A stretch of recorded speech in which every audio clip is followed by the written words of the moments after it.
Now, for today's first keynote, Marie Engtoft Larsen is Denmark's tech ambassador. She is responsible for representing the Danish government to the global tech industry and in global governance forums on emerging technologies under the pioneering initiative called the TechPlomacy. Prior to her appointment, Anne-Marie worked at the World Economic Forum, where she led the work on the Fourth Industrial Revolution and global public goods. Anne-Marie has also co-founded an innovation house for student entrepreneurship and worked as political advisor in the Danish Parliament. Today, Anne-Marie will talk about democracy in the Fourth Industrial Revolution. If you have questions for Anne-Marie, please make sure to raise them on the live stream website page. It is a great privilege to welcome all the way from Silicon Valley, live, Anne-Marie Engtoft Larsen. Thank you so much, Liz, and thank you to Nordic Talks. Wherever you're viewing this from. My name is Marie Larsen. It's a pleasure to be here.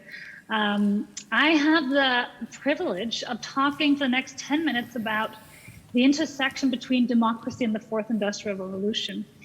And I think a really important place to start this is in the question of what is the relationship between emerging technologies and our society? Because when we think back on the last 250 years of technological change, we often think, we think about the technologies it's given us, the gadgets that we have on us, not necessarily how it's transformed our society. But let me take us back to the first industrial revolution 250 years ago. This is the harnessing of steam power. This is where we went from manual labor to starting to have factories. But that was not only a steam power revolution. It was not only a matter of mechanics. It also changed our society dramatically. We moved from rural areas to cities, we urbanized, we started living much closer together, and we started seeing new formations of political parties. And even some of the earliest governments that we know really came from the fact that we moved and shifted the way that we lived. Moving up 150 years or so to the second industrial revolution, this was the harnessing of electricity, scientific principles. It gave us the radio, it gave us the TV, it gave us modern medicine. And while we might think of that as also, mass consumption, mass production, big factories, it also changed society.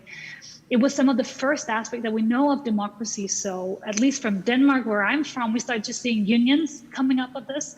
We started to interacting much more with the world around us because the technologies that the second industrial revolution gave us allowed us to see out in the world.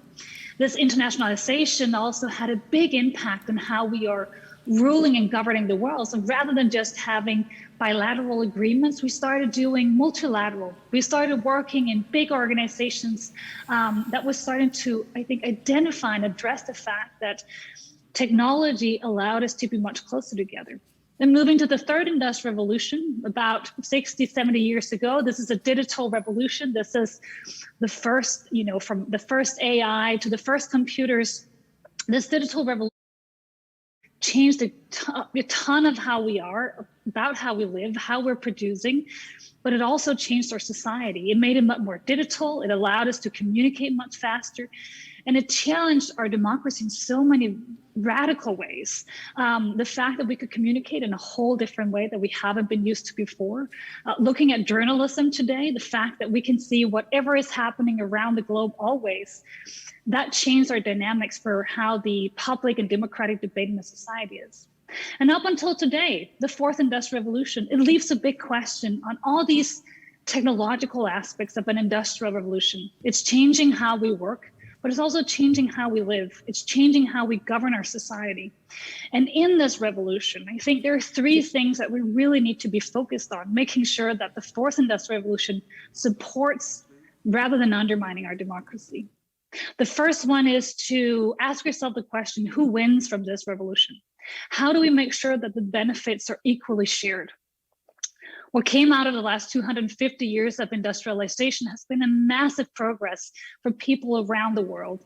Not only value creation for the few, but for the many. It lifted people out of poverty, and it allowed much more people to have a voice in our society. How do we make sure that that's part of the fourth industrial revolution too going forward?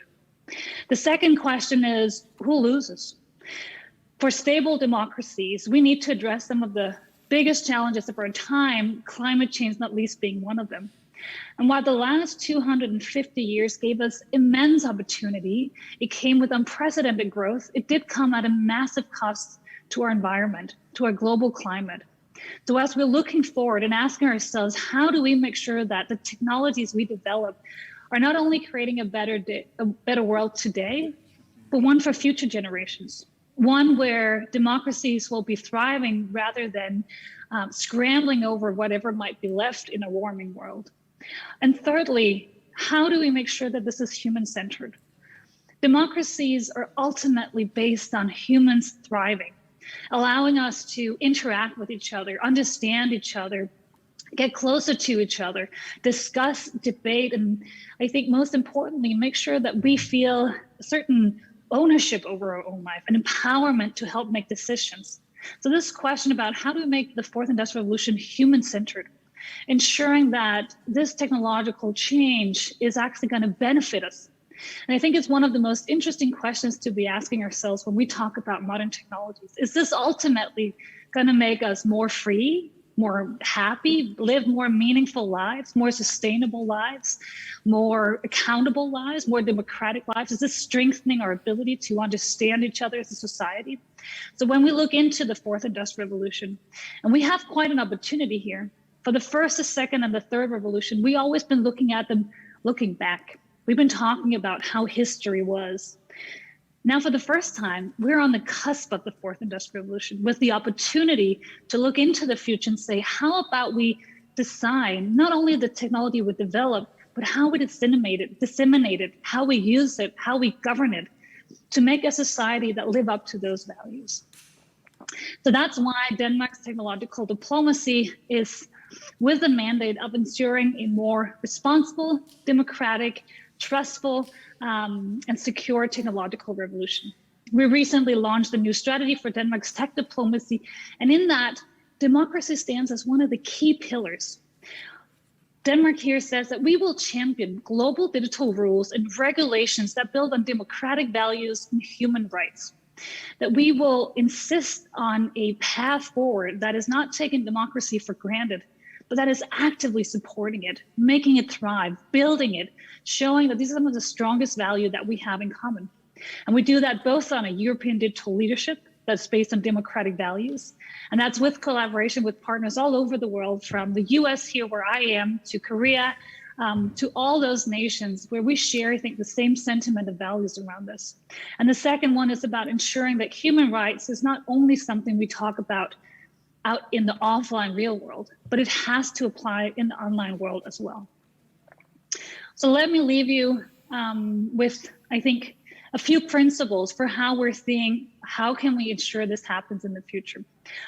First of all, we should think about systems, not the technologies.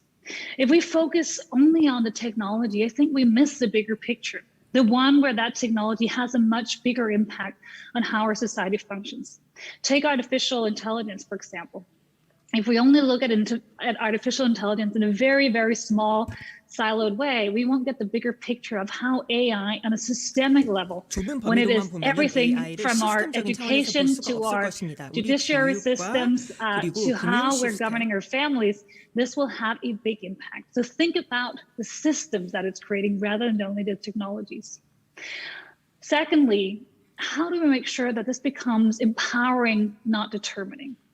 Empowering, that means that we, ordinary citizens, politicians, people in government like myself, people in the private sector, in the startups, those who are investing, those in civil society, educators, researchers, all of us, how do we make sure that the fourth industrial revolution is not only something that happens, it doesn't feel like a big freight train coming with 250 kilometers an hour, and you only have one decision to jump on or jump off, but rather something that people feel empowered to partake in, to help shape, that it is not something that is foreign, but that's part of us. And then how do we make sure we do this by design and not by default? If we simply say, oh, this was an unintended consequence, we miss the bigger picture. We have an opportunity to design technologies, to design systems around technologies, to design governance around technologies by design, by making sure they live up to being inclusive, human-centered, sustainable, more democratic, allowing more people to participate. And finally, And I think this is a really big one. We need to treat value as a feature, not as a bug. This means that values should be discussed. So when we talk technology, we shouldn't immediately jump to talk about the technical specificity. We should talk about what are some of the values that are guiding us from we first come on the idea to we develop them, to we invest in them, to we spread them out in our society, to we use them and evaluate them. Talking about values should start at a high level politically in the boardroom, but also among ordinary citizens at home, at the kitchen table, in schools, and making sure that the technology of our future holds the values that we hold dear. So with those 4 principles in mind, I look forward to a conversation, and we're looking forward to discussion on what are some of your thoughts on this area. Thank you so much. Thank you very much.